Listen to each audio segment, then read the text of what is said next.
Hey guys, उम्मीद है आप खुद को साफ और सेफ दोनों रख रहे हैं। बहुत जरूरी है हम सबका इस वायरस से बचना, जागरूक रहना और इससे जुड़ी हर खबर के बारे में पता होना। इसलिए हेलो लाया है fight against corona virus initiative, जिसके जरिए आपको इस वायरस से जुड़े हर सेफ्टी मेजर और हर खबर के बारे में रेगुलर अपडेट्स मिलते रहेंगे। Stay safe. Download the hello app now. गांव की बहू। क्या सावित्री, मैंने सुना है कि मालती की बहू ने अपने सास ससुर को घर से निकाल दिया है। अब क्या कहूं, आजकल की बहुओं का कोई भरोसा नहीं है, कब क्या कर दें। मालती की बहू को देखकर कौन कह सकता था कि वो ऐसी निकलेगी। तू सही कहती है। आजकल की बहुओं को देख मुझे तो बड़ा डर लगता है। कहीं मेरी बहू भी ऐसी निकल गई तो। नहीं, मैं तो गांव की सीधी सादी लड़की से अपने बेटे की शादी करवाऊंगी। इस तरह एक दिन गायत्री अपने बेटे की शादी गांव में रहने वाली मीना नाम की लड़की से करवा देती है। ये लीजिए माँ जी, आपके लिए गर्मा गर्म नाश्ता और चाय। अरे वाह बहू, सच कह रही हूँ, जब से तू इस घर में आई है मुझे तो बड़ा आराम है। तेरे जैसी बहू तो किस्मत वालों को मिलती है। का माँ जी, अब इतनी भी तारीफ मत करिए ना। धीरे धीरे मीना गायत्री की चहेती बन जाती है और मीना भी गायत्री को कभी शिकायत का मौका नहीं देती थी। फिर एक दिन, ये ले बहू, आज मैं बाजार से तेरे लिए साड़ी लाई हूँ। साड़ी देखते ही मीना का मुंह लटक जाता है। का माँ जी, ये भी कोई साड़ी है? ना, मुझे तो बिल्कुल पसंद नहीं आई। अरे लाना ही था तो कोई अच्छी महंगी वाली साड़ी ले आती मेरे लिए। आप तो ये सस्ती साड़ी उठा लाई। मुझे नहीं ना चाहिए आपकी ये साड़ी, आप ही पहनिए इसे। अरे ये क्या बहू, तू तो आजकल कुछ ज्यादा ही नखरे दिखा रही है। मैं इतने प्यार से तेरे लिए साड़ी लेकर आई हूं और तू है कि उल्टा मुझे ही दो बातें सुना रही है। अरे माँ जी, आप अपने लिए तो बड़ी डिजाइनदार और महंगी महंगी साड़ियां खरीदती हैं और मेरे लिए ये सस्ती साड़ी ले आई। आप समझती हैं कि मैं गांव से आई हूं इसलिए मुझे कुछ नहीं पता। हाँ, अरे कुछ नहीं, तुझे शहर की हवा लग गई है बहू। इस तरह दोनों सास बहू में रोज किसी न किसी बात पर लड़ाइयां शुरू हो जाती थीं। एक दिन गायत्री अपनी कुछ सहेलियों को अपने घर चाय पर बुलाती है।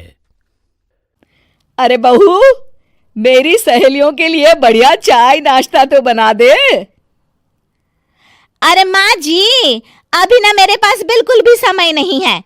मुझे ब्यूटी पार्लर जाना है। चाय नाश्ता आप ही बना लीजिए। हाँ, तू कब से ब्यूटी पार्लर जाने लगी है? शहर आए 2 दिन नहीं हुए और देखो महारानी के नखरे शुरू हो गए। बस भी करिए माँ जी, आपसे बहस करने के लिए मेरे पास ना बिल्कुल टाइम नहीं है। आपका क्या है, आप समझती हैं कि मैं गांव से आई हूं तो मुझे कुछ नहीं आता और आप जो रोज रोज मुझसे मेहमान नवाजी करवाती रहती हैं नौकरानी की तरह। मीना के कमरे में जाते ही, अरे ये क्या गायत्री, तू तो अपनी बहू की बड़ी तारीफ कर रही थी, लेकिन ये तो तुझे कुछ समझती ही नहीं। भाई मुझे तो लग रहा था कि तेरी बहू गांव की है तो सीधी सादी होगी, लेकिन इसने तो शहरी बहुओं को भी मात कर दिया। हाँ। अपनी सहेलियों के सामने अपनी बेइज्जती होते देख गायत्री आग बबूला हो जाती है। अरे क्या शहर और क्या गांव, मेरी तो किस्मत ही फूटी थी जो मैं इसे बहू बना के ले आई। भगवान जाने आगे और क्या क्या करेगी। अब तो मुझे कुछ ठीक नहीं लगता। तू जरा संभल के रहना, कहीं मालती की तरह तेरा भी हाल बेहाल ना हो जाए। अच्छा, अब हम चलते हैं। अपनी सहेली की बातें सुनकर गायत्री थोड़ी घबरा जाती है। अरे ये सुशीला क्या बोलकर चली गई, कहीं इसकी बात सच ना निकल जाए। दूसरी तरफ मीना सारी बातें सुन लेती है। अगले दिन से गायत्री अपनी बहू से कोई काम करवाने से पहले 10 बार सोचती थी। ज्यादातर काम वो खुद ही कर लेती थी। अचानक अपनी सास में आए इस बदलाव को देख मीना, लाइए ना माँ जी, मैं कर देती हूँ ना काम। एक बात पूछूं माँ जी, आजकल ना आप बड़ी चुप चुप सी रहती हैं और अब मुझसे झगड़ना तो दूर, मुझसे खुल के बात तक नहीं करती आप। कुछ नहीं बहू, ऐसे ही। मीना अपनी सास की मंशा भांप जाती है और मुस्कुराते हुए कहती है, अरे माँ जी, चिंता मत करिए, मैं आपको घर से नहीं ना निकालने वाली। ये डर आप अपने मन से निकाल दीजिए। अरे छोटे मोटे झगड़े तो हर घर में होते रहते हैं, चाहे कुछ भी हो जाए, आप मेरी सासू माँ हो। मैं तो जिंदगी भर आपकी सेवा करूंगी माँ जी। अपनी बहू की बातें सुन गायत्री को एक प्रकार का संतोष होता है और उसकी सारी चिंताएं दूर हो जाती है। गायत्री अपनी बहू को गले लगा लेती है।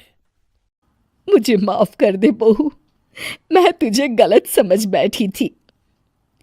कोई बात नहीं माँ जी, ये ना घर घर की कहानी है। हाँ।